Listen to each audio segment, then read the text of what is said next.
6절 백성들이 자녀들 때문에 마음이 슬퍼서 다윗을 돌로 치자 하니 다윗이 크게 다급하였으나 그의 하나님 여호와를 힘입고 용기를 얻었더라. 24절 이 일에 누가 너희에게 듣겠느냐. 전장에 내려갔던 자의 분깃이나 소유물 곁에 머물렀던 자의 분깃이 동일할지니 같이 분배할 것이니라 하고. 오늘 아침 우리 사무엘상 30장의 말씀을 함께 살펴봅니다. 다윗이 이제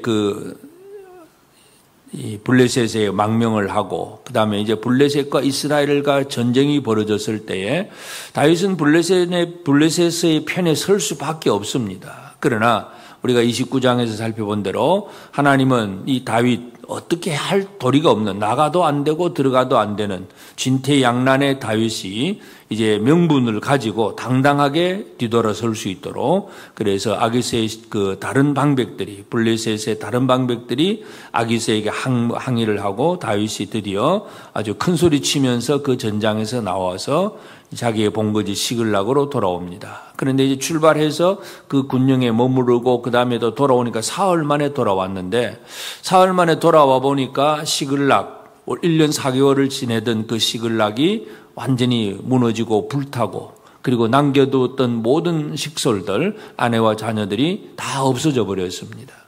완전히 불타버리고 없어진. 그래서 다윗과 그 함께했던 큰 무리들이 자기 아내들과 자녀들 이런 생각하면서 크게 울고, 그리고 그 사람들이 아주 다윗을 막 돌로 치자고 말할 정도로, 그래서 다윗이 아주 다급한 상황이 되었습니다.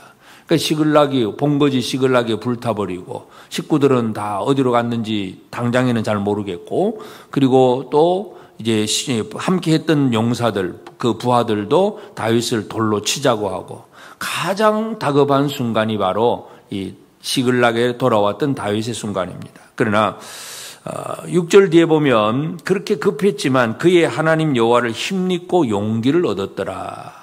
절망의 순간에도 용기를 가질 수 있는 사람이 되는 것, 하나님께서 그렇게 하시는 일인데, 하나님은 다윗을 그냥 내버려 두지 않습니다. 다윗이 그 블레셋의 군대에게로 나가는 그 순간, 그 왔다 갔다 하는 한 3일 동안의 순간에 이 시글락, 그 본거지를 하나님께서는 아말렉이 치도록 허락하시고, 그리고 시글락이 완전히 무너져버리고 불타버립니다. 이 시글락이라고 하는 것은 다윗이 광야 생활을 이렇게 몇 년 다니다가 드디어 이제 내 본거지다 생각을 하고 한 1년 4개월 동안 좀 평안하게 살 수 있는 장소였고 기회였습니다. 우리는 힘들고 어려운 일을 겪다가 좀 편안한 생활이 되면 이제는 여기가 좋사오니 하면서 그렇게 평안을 누리려고 합니다. 그런데 하나님은 그 평안을 뒤집어 엎어버렸습니다. 그 시글락을 다 불타버리게 하고 식구들이 다 어디로 살았는지 사라지게 하고 많은 다급함을 느끼게 합니다. 그래서 왜 하나님은 우리가 가지고 있는 평안함을 없애버리시는가? 우리가 이제는 됐다고 말하는 그런 순간에 하나님은 우리의 삶을 뒤집어 엎어버리시는가? 우리가 이러한 것들을 잘 살펴봐야 됩니다. 이러한 것은 그냥 하나님은 다윗을 망하게 하시는 하나님이 아니라 그러한 이 시글락을 불타게 함으로 그의 본거지가 완전히 뒤집어지고 불탐으로 말미암아 다윗이 새로운 것을 보게 하신다는 것, 이 하나님의 의도와 목적, 우리가 이것을 잘 이해해야 됩니다. 그래서 우리의 삶에도 뭔가 이제는 됐다고 생각하는 평안한 순간에 어떤 어려움이 닥칠 때마다 하나님은 나로 하여금 무엇을 보게 하시는가, 이것을 잘 깨닫는 것이 지혜로운 사람입니다. 그래서 다윗은 그 시글락에서 이제 자기의 함께 했던 무리들까지도 자기에게 이렇게 아주 돌로 치려고 달려드는 그런 순간 하나님을 힘입고 용기를 얻었습니다. 그래서 용기를 얻고 그 다음에 할 일은 이제 다윗이 함께 있던 자기에게 도망왔던 제사장 그 아비아달에게 에봇을 가지고 왔기 때문에 에봇 안에 우림과 둠밈이 있습니다. 하나님께서 뜻을 보여주는 그 우림과 둠밈을 가지고 하나님의 뜻을 묻습니다. 하나님, 이걸 내가 어떻게 해야 됩니까? 이 군대를 우리 시글락을 무너뜨리고 이렇게 했던 사람들을 어떻게 해야 됩니까? 추격하면 됩니까? 하는 그런 질문을 합니다. 그때 하나님께서 그를 쫓아가라, 반드시 따라잡고 도로 찾으리라 하는 응답을 주십니다. 그래서 다윗은 자기 무리들에게 하나님은 우리에게 이렇게 응답하셨다 하고 이 600명과 더불어서 이제 부솔 시내까지 갑니다. 그런데 이제 블레셋 진영 갔다가 또 돌아왔다가 막 새벽까지 막 왔다 갔다 계속 하다 보니까 한 600명 중에서 200명은 완전히 지쳐서 그냥 걸어갈 수도 없을 정도가 됩니다. 그래서 부솔 시내가에서 200명은 머물러 두고 400명만, 그래도 조금 더 힘이 있는 사람들 400명만 데리고 계속 추격을 하는 가운데 이제 이 애굽의 광야에서 애굽 소년 하나, 길가에 쓰러져 있는 사람 하나를 만납니다. 그래서 이 사람을 이제 불쌍히 여기고 그에게 물도 주고 떡도 주고 해서 그가 이제 죽을 지경에서 그 사람은 살아난 겁니다. 완전히 광야에서 쓰러져 죽기 직전에 이 다윗의 무리들이 와서 떡도 주고 물도 주고 해서 이제 기운을 차리고 다윗이 물어봅니다. 네가 누구냐? 어떤 사람이냐? 무슨 일을 했느냐? 물어보니까 나는 아말렉 족속 중에 애굽 소년인데 이 아말렉 사람의 그 종으로서 그렇게 그 집에 하인으로 살다가 이제 우리 무리가 이 시글락이나 이 유다 남방의 여러 성읍을 치고 그렇게 이제 승전하고 돌아가는 길에 내가 병들어서 우리 주인이 나를 이 광야에 내버렸습니다 하고 이제 자기를 고백합니다. 그래서 이 다윗이 그 사람이 기운을 차리게 하고 그 다음에 그 사람에게 네가 나를 인도하겠느냐, 자기를 이 시글락을 불살랐던 그 군대, 이 아말렉 족속에게로 우리가 갈 수 있도록 인도하겠느냐, 길을 인도하겠느냐 하니까 당신이 나를 내 주인에게만 팔지 않으면 내가 인도하겠습니다. 자기 목숨이 살아났으니까 인도해 주겠다고 하고 드디어 그 사람의 인도를 받습니다. 하나님께서 준비하신 사람이라는 것도 우리가 알 수가 있는데 길가에 쓰러져 있는 사람, 그에게 물과 떡을 먹이고 그 사람이 이제 길의 인도자가 되어서 이제 이 아말렉 군대에게로 찾아갑니다. 그리고 밤새도록 찾아가서 새벽에 그 아말렉 군대는 이제 그 주변에 많은 그 시글락뿐만 아니라 여러 성읍을 치고 물건을 노략하고 막 그냥 그들은 승전에 기분에 들떠서 아주 축제를 벌이고 있는 그런 상황인데 이 새벽에 다윗이 그들을 급습을 하고 그들을 칩니다. 이튿날 저녁까지, 그러니까 새벽부터 이튿날 저녁까지 이틀 동안 이 아말렉을 치고 싸워 이깁니다. 그리고 이제 그 아말렉 족속 중에서 몇백 명, 한 400명만 도망을 가고 나머지는 그 식구들과 그리고 그 전립부 모든 것들을 가축들 다 되찾아옵니다. 하나님께서 왜 시글락을 불사르게 하셨고 또 다윗의 자녀들 또 아내와 그 자녀들이 다 이렇게 또 이렇게 포로가 되게 하셨는가 하는 거, 그런 과정 속에서도 하나님이 역사하시면 뭐냐 하면 다윗의 식구들은 하나도 죽이지 않았다는 것. 아말렉 사람들이 아주 호전적인 사람들인데 어디든지 치고 막 그냥 그 사람들을 죽이고 이게 그 당시에 전쟁을 하던 아주 쉬운 방법입니다. 그런데 이 시글락을 쳤던 이 아말렉 사람들이 다윗의 식구들을 사람들의 목숨은 건드리지 않고 다 포로로만 잡아가고 물건을 다 빼앗아간 그런 상황이니까 가서 싸워서 그대로 되찾아오게 하십니다. 그러니까 결국 하나님의 간섭하심 속에서 이 일이 벌어졌다는 걸 알 수가 있고, 결국은 이제 이 하나님께서 다윗에게 뭘 주시느냐 하는 문제, 20절에 보면 다윗이 또 양떼와 소떼를 다 되찾았더니 무리가 그 가축들을 앞에 몰고 가며 이르되 이는 다윗의 전리품이라 하였더라. 이는 다윗의 전리품. 이 전리품이라고 하는 것, 이제 하나님께서 뭔가 더해 주시는 거예요. 잃어버린 것 같은데 오히려 많은 걸 더해 주셨다는 사실을 알 수가 있습니다. 그리고 이 전리품을 가지고 돌아오면서 그 다음에 이제 부솔 시내에 이미 피곤해서 길을 떠나지 못했던 사람들이 있었고 이제 돌아와서 그들을 만납니다. 근데 이제 싸움을 끝까지 싸웠던 400명 중에서 또 어떤 사람이 또 섞여 있느냐 하면 22절에 보면 그들 중에 악한 자와 불량배들이 다 이르되 그랬습니다. 다윗의 무리라고 해서 모든 사람이 선한 사람이 아닙니다. 그래서 불량배라고 하는 것은 벨리알입니다. 벨리알, 히브리어로 벨리알인데 바로 이 사탄을 상징하는 단어잖아요. 신약 성경에도 그리스도와 벨리알이 어떻게 하나가 되겠으며 하는 그 얘기입니다. 그러니까 다윗의 무리 중에도 악한 자들이 있다는 얘기죠. 다윗은 신앙으로 살지만 그 모든 무리들이 다 똑같은 신앙을 가지고 있지는 않습니다. 그래서 그 사람들이 자기들은 열심히 노력하고 그래서 많은 전리품을 얻었는데 200명은 부솔 시내가에서 편히 쉬다가 모든 걸 되찾게 되니까 이 사람들에게 처자만 주고 나머지는 주지 말자 이제 이런 얘기를 합니다. 그러나 다윗이 그 사람들에게 그런 얘기를 하지 않습니다. 그래서 23절에 다윗이 이르되 나의 형제들아 여호와께서 우리를 보호하시고 우리를 치러 온 그 군대를 우리 손에 넘기셨은즉 그가 우리에게 주신 것을 하나님이 우리에게 주신 것을 너희가 이같이 못하리라. 하나님이 주신 것이기 때문에 하나님이 주신 것을 우리 모두가 같이 나누어야 된다. 그래서 전장에 나가 싸웠던 사람이나 부솔 시내가에 머물렀던 사람 다 같이 그 전리품을 나눕니다. 그리고 그것이 이제 다윗 왕국의 하나의 율례가 되고 전통이 됩니다. 그래서 이 형제 의식을 가지게 하는 것.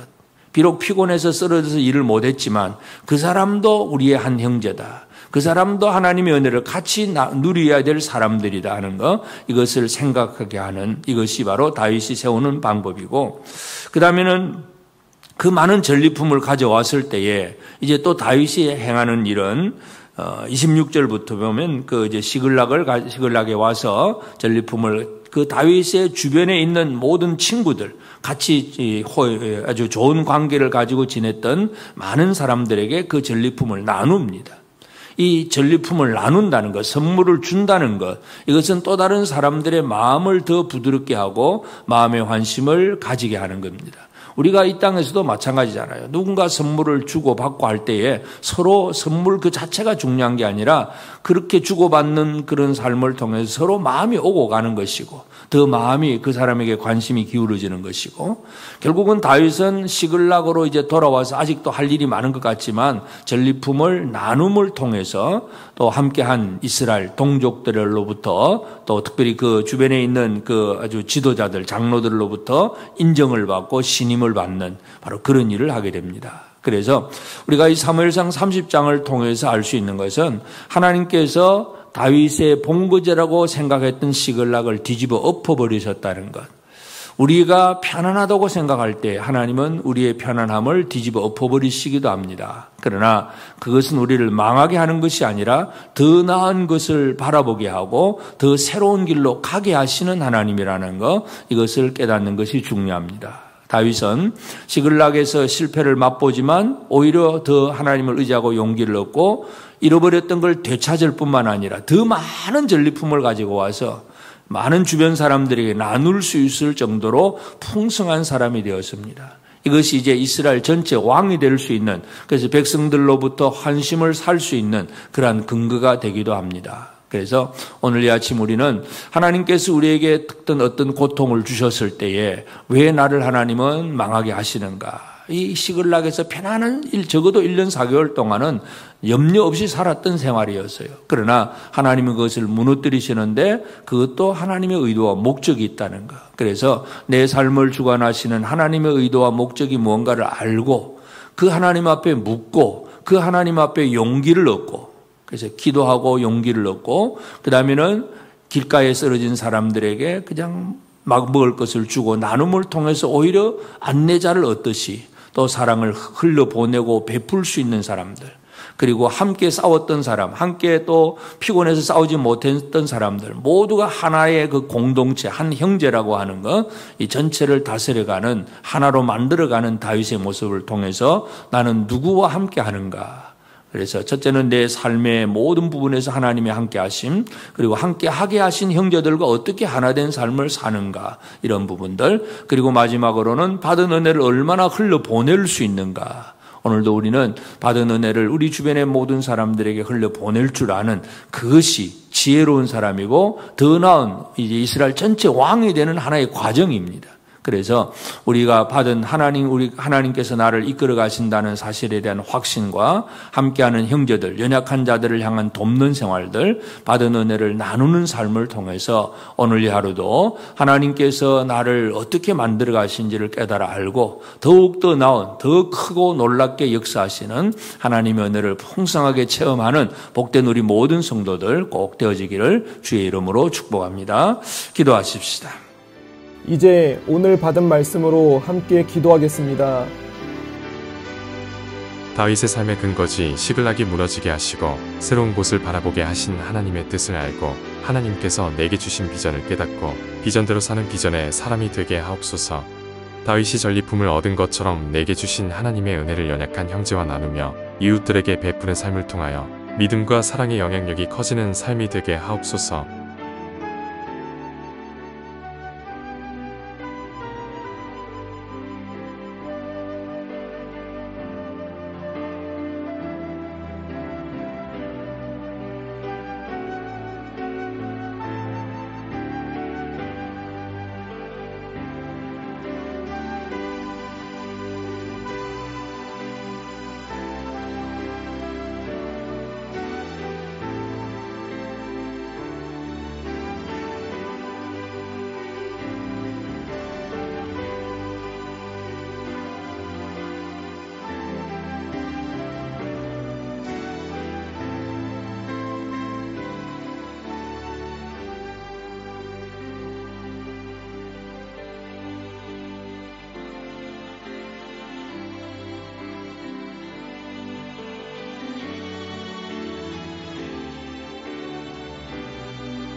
이제 개인의 기도 제목을 가지고 하나님 앞에 기도하시기 바랍니다.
수고하셨습니다. 오늘도 하나님의 인도하심 가운데 승리의 하루를 보내시는 우리 재건부평교회 모든 성도님들이 되시기를 주님의 이름으로 축복합니다.